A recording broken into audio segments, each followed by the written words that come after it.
Kawawa ngayon itong Phoenix Fuel Masters dahil ayon dito sa mga lumalabas na balita mukhang kukunin na ng SMC at MVP Groups yung mga top players nito.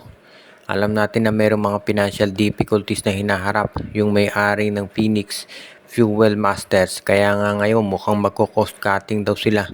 At ang ibig niya sabihin yung mga top players nila malamang i-trade na dahil hindi na kaya ng budget ng Fuel Masters. So ibig nito sabihin ito sila Kai Balungay, si Jason Perkins, si Richie Rivero, Tyler Tio, si Ken Taffin, maski na yung kanilang rookie na si Will Gosum, malamang mapunta na yan sa SMC at MVP Group at ililipat na doon dahil sila yung mga teams na makakasustain o makababayad sa mga nasabing player.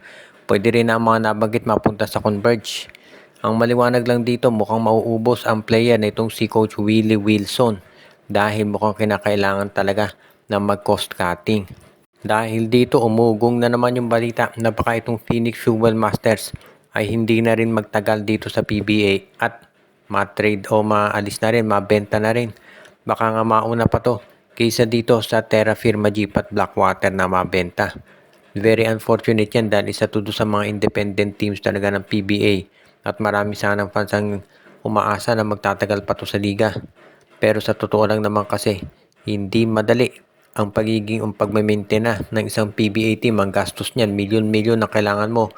At kung wala ka namang return on investment o maluging negosyo mo, talagang hindi ka makapag-maintain na ng isang PBA team. At yan ang dahilan kung bakit ngayon itong Phoenix Fuel Masters mukhang malabo na raw na magtagal yan sa PBA. Kaya nga marami nagsasabi talaga na isa to dun sa mga inaasahan na ng marami dahil nga doon sa financial difficulties na kanila na hinaharap ngayon. Samantala naman, itong Converge, Fiber Excess at Magnolia Hotshots nga ba ang susunod na gagawa ng trade? Kahapon lang o a few days ago, alam natin, gumawa ng trade ang Converge kung saan kinuha nila yung second round draft pick ng Titan Ultra kapalit ni Pau Habillonar. At ito namang Magnolia, ganun din na ginawa. Tinrade naman si Joseph Eriobo kapalit ng second round draft pick ng Terra Firma. So, hindi na tayo magugulat dito sa ganitong klaseng trade. Ang tanong ngayon, ito kayang Magnolia naman at Converge mismo ang mag-trade. Posible daw na baka hilingin nitong Converge Fiber Excess itong si Ian Sanggalang o kaya itong si Rom De La Rosa mula dito sa Magnolia. Sa dalawang nabanggit, si Rom De La Rosa mas malamang ibigay ng Magnolia dahil kahit veterano na si Ian, hindi yan papakawalan basta-basta ng hotshots. So malamang si Rom De La Rosa ang ibigay ng Magnolia dito sa Converge dahil naghahanap ang Converge ng mga bench players na kanilang maidadagdag doon sa kanilang roster. Kaya nga hindi na ako magugulat kung sakasakali na ganyan talaga ang mangyari. Ang magiging sabihin na lang nating point of contention dito, sino yung ibibigay naman na kapalit nitong Magnolia, itong Converge Fiber Excess para dito kay Rom De La Rosa. Marami tayong nakikita dyan na po pwede. Pero sa ngayon, sa tingin ko, baka ang ibigay dyan nitong Magnolia Hotshots ay baka itong si, o rather itong Converge Fiber Excess, baka itong si Kevin Racal. O baka isang first round draft pick.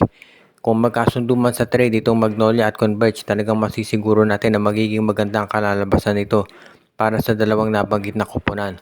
At kinakailangan lamang talaga na maging masinsinan at maging patas yan dahil syempre ang Converge ay isa naman yan na independent team kaya hindi papayag sa mga lopsided trade.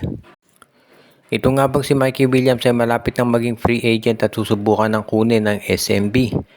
Ang balita kasi ngayon mukhang naubos na raw ang pasensya ng Converge Fiber Excess dito kay Mikey at gusto na nilang bitawan. Ibig sabihin i-relinquish na nila yung rights dito kay Mikey at hahayaan na kahit sinong PBA team na kumuha dito. Hindi na interesado raw ang Converge na makipag-trade. Kaya ngayon kung mangyayari yan, itong si Mikey Williams magiging free agent at pwede na siyang kunin ng kahit sinong PBA team. At mukhang ang nababagay dito talaga ay San Miguel. San Miguel kasi sigurado kaya naman niyang i-afford kung ano man yung hinihiling na salary nitong si Mikey Williams. Pangalawa naman, itong si Mikey, scorer yan. So nababagay din yan dito sa San Miguel. Dahil yan yung hinahanap nila na po pwede para dito sa kanilang roster. Kaya nga sa tingin ko bagay yan para dito sa San Miguel. Ngayon, Kung ito namang si Mikey, for example, pumayag at makakuha ng kontrata dito sa Beermen, kinakailangan naman na siya ay mag-show up. Diyan pa rin niya itong San Miguel. Kinakailangan talaga na baka magkaroon ng tinatawag na problema diyan. Kaya kinakailangan siguro na kung ikaw naman itong SMB, gagawin mo talaga ng paraan para masabi natin na maging isa na doon sa mga talagang tamang negosasyon na gagawin ng San Miguel. Kung kakausapin nila itong si Mikey Williams, malamang ang magiging importante dito ay magkaroon sila ng tinatawag na sure negotiations talaga para naman si Mikey ay maging isa na doon sa mga regular na mga guards na magagamit ni Coach Leo Austria. Kapag nakumbinsi nila si Mikey na maglaro sa San Miguel, magiging malaking bagay yan para dito sa Beermen. Lalo na nangangailangan sila ng isang consistent scorer doon sa kanilang point guard position. Maibibigay yan talaga nitong si Mikey Williams.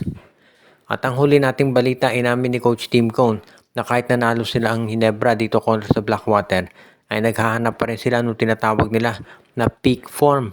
Ibig sabihin, hindi pa masyadong nakondisyon itong Barangay Ginebra dahil ang haba nga ng break ng PBA dahil sa Gilas.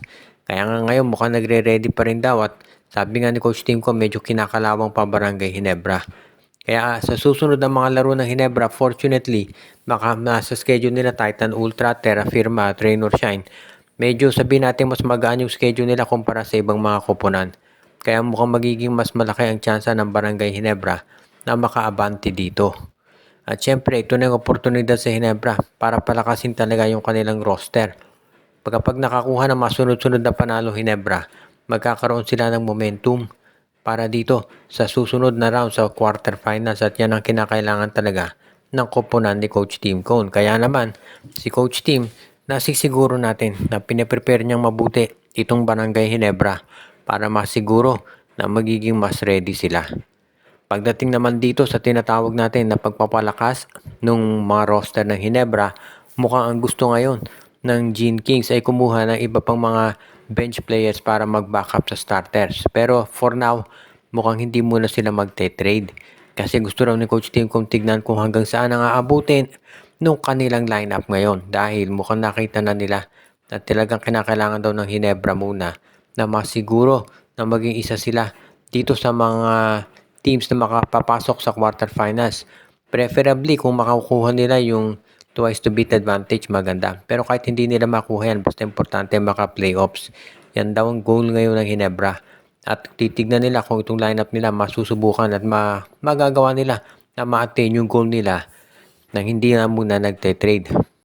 Binabati natin yung ating mga taga-subaybay, katulad nila Joshua Giray, Espeo at Rosales family, si Anthony Alon, si Jonel Alagon, si Michael D, si Katsakino Dukusin, si Malyari Mascarinas, si Mon de Guzman, si Enju, si Dexter Domer, si Ireneo Salangsang at ang iba pa.